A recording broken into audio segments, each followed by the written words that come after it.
he scratched out the inscription so he could get a better photograph. And basically what that does, when you scratch over the desert varnish, it becomes a lighter color, basically white, like a chalk, if you will. Like a high contrast, right? Yeah, that's what he did. He actually contrasted it, and he scratched out this inscription with whatever it was, and basically removed all the patina and lichen on the stone. Now, when he did that, it damaged the stone forever, because you can't get that information back. It destroys vital information that's important to the context in archaeology.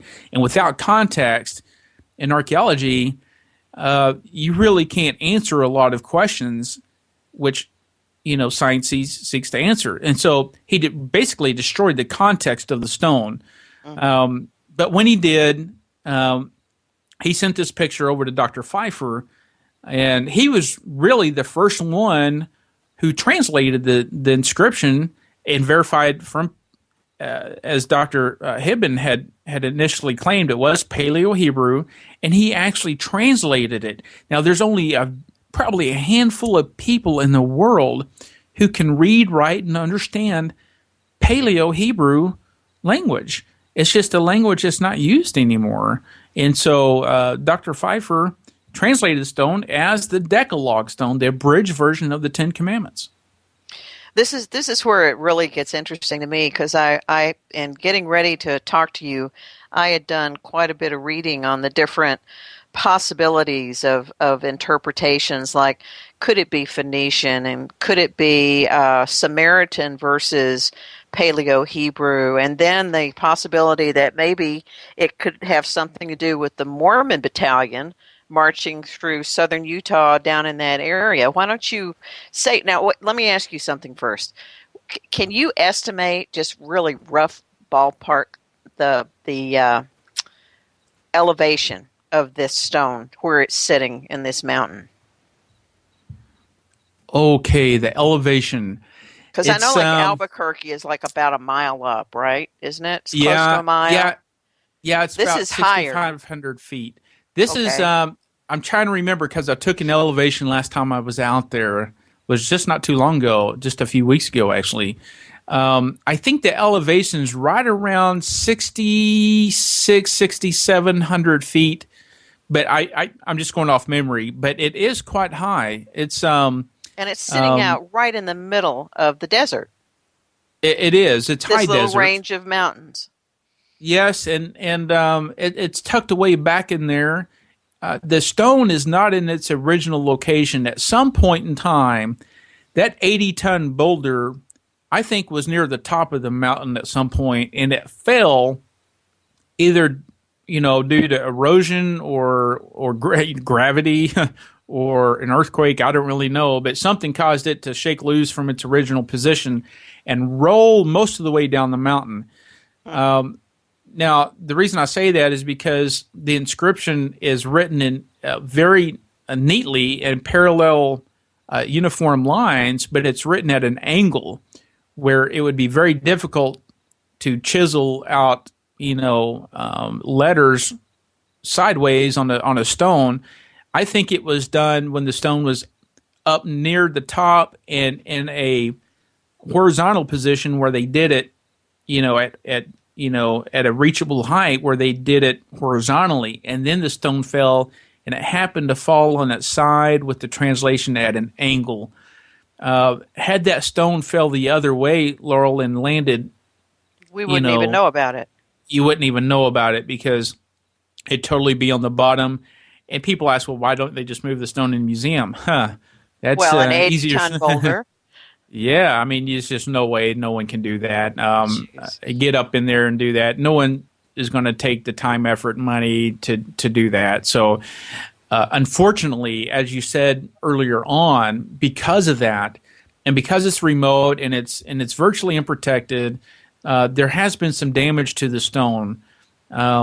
Sometime prior to 2007, probably in 2006, one of the first lines of the stone, is actually the very first line of the stone, somehow was vandalized probably with some kind of a battery power tool Oh no. grinder, and they just ground off that first line. There's no electricity up there, so you had to have some kind of a portable, way to do that. But it looks like they were in the process of grounding that first line off.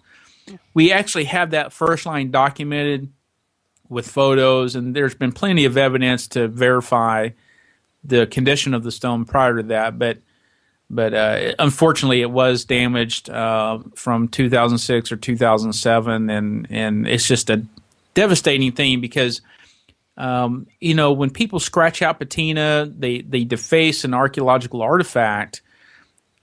Number one, they're erasing the context and vital information for archaeologists to study, and two, some of those questions may never be answered now because of the damage that's done, and it's just unrepairable.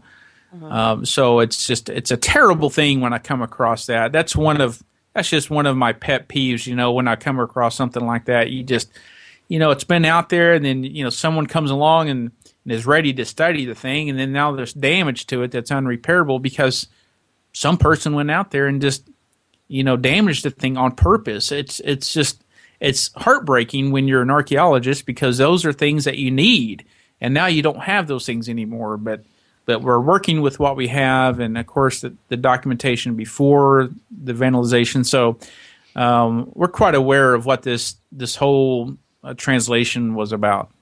Well, of course, taking my little Sears Craftsman grinding tool with me to a remote site and trying to deface what looks like almost a petroglyph, but it's Paleo-Hebrew. It's not petroglyph symbols. That is going to be the last thing on my mind when I go to New Mexico. What I'd like people to try and envision while we're talking about this, Albuquerque is just this huge city smack in the middle of New Mexico, which most of New Mexico is just high desert. And 30 to 40 miles south of Albuquerque, there's this little bump, this little mountain range, and this stone is in there in the middle of that mountain range at about 6,500 feet or so elevation. And it's written in what appears to be, according to many people who've looked at it over the last 70 years or so, Paleo-Hebrew. Now, you got to ask yourself, what is Paleo-Hebrew doing out in the middle of the desert in New Mexico up on the side of a mountain on a boulder? So we have several hypotheses, Aaron, that I've seen. One involves the Phoenicians because of some of the writing on the stone. One involves the Samaritans because of the difference in the translation, especially at the beginning of the Decalogue. And one of them, how did the Mormons get involved in this? Can you talk to us about that? Yeah, I don't think the Samaritans had anything to do with it. It could be a remote possibility, and I don't rule it out completely. But to me, the evidence don't point to the Samaritans. Now, the Phoenicians, there may be a connection with the Phoenicians, but you have to understand the Phoenicians were masters of sailing the sea. If anyone could get over here, it would be the Phoenicians. But that would totally go against history as we know it and as it's taught. The Phoenicians, of course, were looking for the land of Ophir, which is, what they call the land of gold. And some say that the land of Ophir was around Los Lunas, New Mexico area. Mm-hmm. I don't know if that's true, but there was a translation that was done early on by other people who actually wasn't just a poor translation, it was a wrong translation of, these lost sailors being, lost at sea and they were abandoned, and it gives this whole story of their journey and how they got there and why they were abandoned. And some say it was Navajo, it's tied into Navajo language, and none of that is true. The Phoenician aspect, though, is quite interesting because the Rio Grande goes right up through there, and a tributary to the Rio Grande is the Rio Porco. The Rio Porco is a very it's a small river, but back at that time it may have held quite a bit of water. But there's a lot of switchbacks in the river. I just don't know that they could have got a ship up in there. I think they probably could have got canoes up in there, but they could have gone that way. It's all speculation and circumstantial.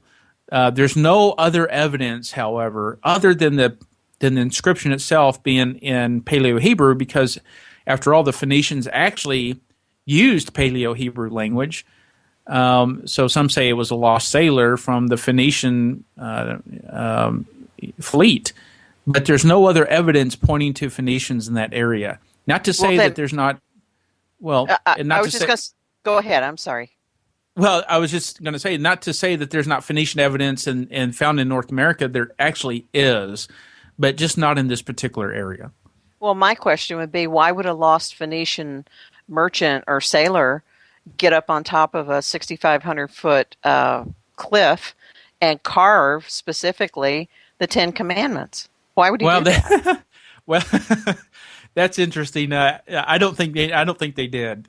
I don't think it's Phoenician. Now, there's some who believe that it is Phoenician. It is 3,000 years old, but there's just no evidence to support it. I would love for it to be 3,000 years old and, a lost sailor, but the translation doesn't bear out to that particular, story. And number two, there's no other evidence. Number three, there's no occupation evidence of that area. Somebody was through there, but there's no long-term occupational evidence. And there's just no reason to be out there. I don't think anyone could really live out there very long, except for probably the Native Americans, the Anasazis, the Pueblos, etc. They did it, and there's certainly ample evidence for them being around there. But if you want to push that back 3,000 years, that's going to be very hard to do. You asked about the Mormon influence, Laurel, and some people say, well, the Battalion of Mormon went through there. It's about that same time period, and they're right. It was about the same time period, and the Battalion of Mormon did actually go through that area, but not through that specific area. They went through the general area. But it's interesting because I wanted to know if they had anything to do with this, and there was some speculation, of course, involving the authorship of the stone. So, of course, we want to know the answer to the question, who wrote this? Is it the Mormons, and why did they write it? So those are questions that I sought to answer, and basically, it's the Mormon community said, "Hey, we're interested in this stone." Back in the 1950s, they sent out the Archaeological Society of Brigham Young University from Utah, and the team critically examined the stone. And in 1954, they published their findings. And here's what they said. This is the Mormon Church, basically, the Archaeological Society for the Mormons, said that because in 1954 it lacked any characteristics of it being Mormon, number one. Number two, there's no archaeological evidence, and their documentations to say that they put it there. The Mormons were very meticulous in keeping documents and records, and it's not located in their archives. Number three is that it lacked the patina on the stone. And remember, back in 1948, this guy